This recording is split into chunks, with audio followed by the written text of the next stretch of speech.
उत्तरी ध्रुव का आर्कटिक इलाका हमारी धरती के उत्तरी सिरे पर सबसे सुदूर बिंदु है। यहां जबरदस्त ठंड पड़ती है, लेकिन अब यह पूरा इलाका दुनिया के ताकतवर देशों के लिए लड़ाई का मैदान बनने के लिए तैयार हो चुका है। दुनिया भर में प्राकृतिक संसाधनों और वैकल्पिक ऊर्जा स्रोतों की बड़े स्तर पर तलाश चल रही है। हाल के दिनों में यह तलाश और तेज हुई है, क्योंकि कई देश ऊर्जा संकट का सामना कर रहे हैं। इस तलाश में आर्कटिक क्षेत्र ऐसा इलाका है जो कि यूक्रेन लड़ाई के बाद रूस, नेटो और चीन इनके लिए सबसे बड़ा बैटल ग्राउंड बनता जा रहा है। कच्चे माल और संसाधनों पर कब्जे की होड़ शुरू हो रही है और इस पूरे इलाके में बड़ी तेजी से जलवायु परिवर्तन भी हो रहा है। बर्फ की चादर सिकुड़ रही है और समुद्र और सतह के तापमान में लगातार तेजी आ रही है। इस लिहाज से जब इस इलाके में बर्फ पिघलेगी तो नए व्यापारिक मार्ग शुरू होंगे। उस पर किसका डोमिनेंस हो, किसका प्रभुत्व हो, इसकी होड़ शुरू हो चुकी है। और चीन ने तो मलक्का स्ट्रेट के विकल्प यानी कि पोलर सिल्क रूट बनाने की तैयारी भी शुरू कर दी है।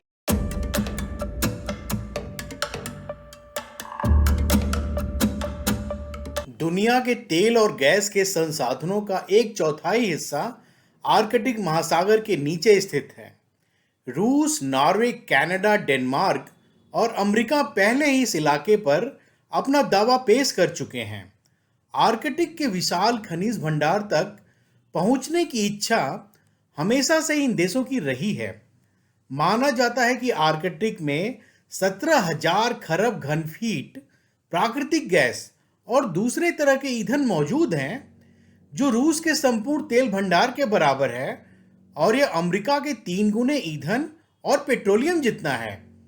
आर्कटिक सर्किल 17,000 किलोमीटर से अधिक लंबा है और इसका क्षेत्रफल धरती के क्षेत्रफल का लगभग 4% है। उत्तरी ध्रुव के इस इलाके में 6 महीने की दिन और 6 महीने की रात होती है।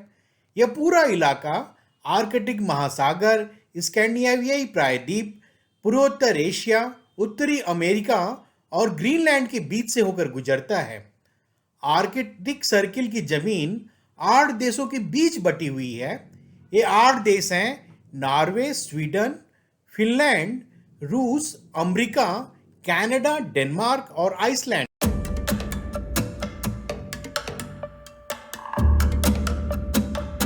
यह पूरा इलाका आर्थिक और सैन्य स्तर पर प्रतिस्पर्धा का क्षेत्र बन रहा है। माना जाता है कि साल 2050 तक आर्कटिक सर्किल के ऊपर के इलाके से बर्फ पिघल जाएगी। ध्रुवीय बर्फ पिघलने से नए व्यापारिक मार्ग खुलेंगे, प्राकृतिक संसाधनों की दौड़ बढ़ेगी और वैश्विक सुरक्षा को नया आकार मिलेगा। रूस ने सोवियत काल के सैन्य स्थलों को फिर से ठीक करने की कवायद शुरू कर दी है, जबकि चीन ने पोलर सिल्क रोड की योजना बनाई है। इसके अलावा आर्कटिक जल पर देशों के दबदबे के लिए भी विशेष तरह की रणनीतियां बन रही हैं। चीन आर्कटिक मार्ग पारंपरिक व्यापार मार्गों की जगह एक विकल्प बनाने के लिए सोच रहा है। प्रशांत क्षेत्र में मौजूद मलक्का स्ट्रेट से चीन का बहुत बड़ा कारोबार गुजरता है, लेकिन अमेरिका और भारत मलक्का स्ट्रेट को बंद करने की क्षमता रखते हैं, क्योंकि चीन से इनका 36 का आंकड़ा है। आर्कटिक मार्ग से होने वाले कारोबार को चीन ज्यादा सुरक्षित मानता है।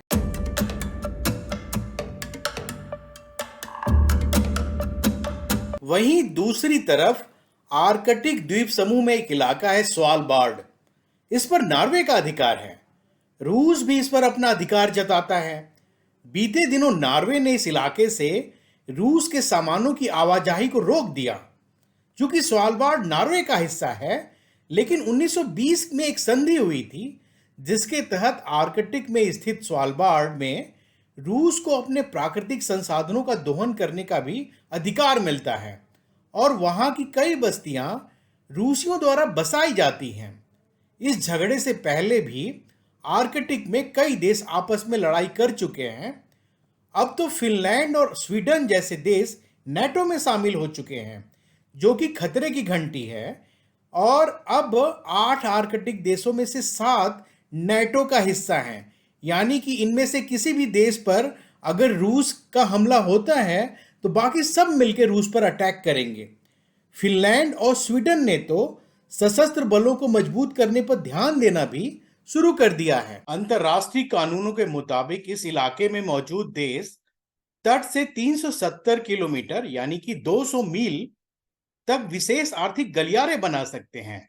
इस 200 मील की सीमा रेखा को हमने लाल रंग के बॉर्डर में यहां पे दिखाया है। इन इलाकों में ये देश मछलियां पकड़ सकते हैं, बुनियादी ढांचा बना सकते हैं और प्राकृतिक संसाधन निकाल सकते हैं।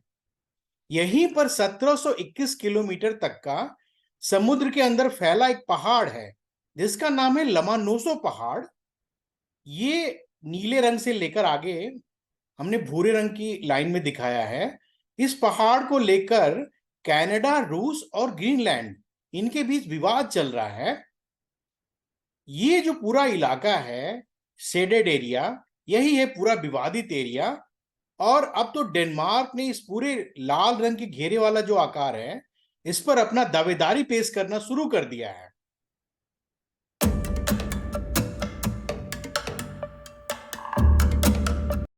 उत्तरी गोलार्ध दुनिया का विशाल रेफ्रिजरेटर है। यहां हजारों साल से कार्बन बर्फ के भीतर बंद है। आर्कटिक की बर्फ की चादर की अहमियत इसी से समझी जा सकती है कि जब इस विशाल सफेद चादर पर सूरज की किरणें पड़ती हैं तो इस बर्फ से टकराकर वापस आसमान की तरफ लौट जाती हैं। इससे धरती का तापमान नहीं बढ़ता है। ध्रुवों पर जमी बर्फ के पिघलने की रफ्तार धीमी रहती है। आर्कटिक में बर्फ पिघलने की वजह से यहां समुद्र का दायरा बढ़ता जा रहा है। समुद्र का पानी सूरज की गर्मी को सोख लेता है।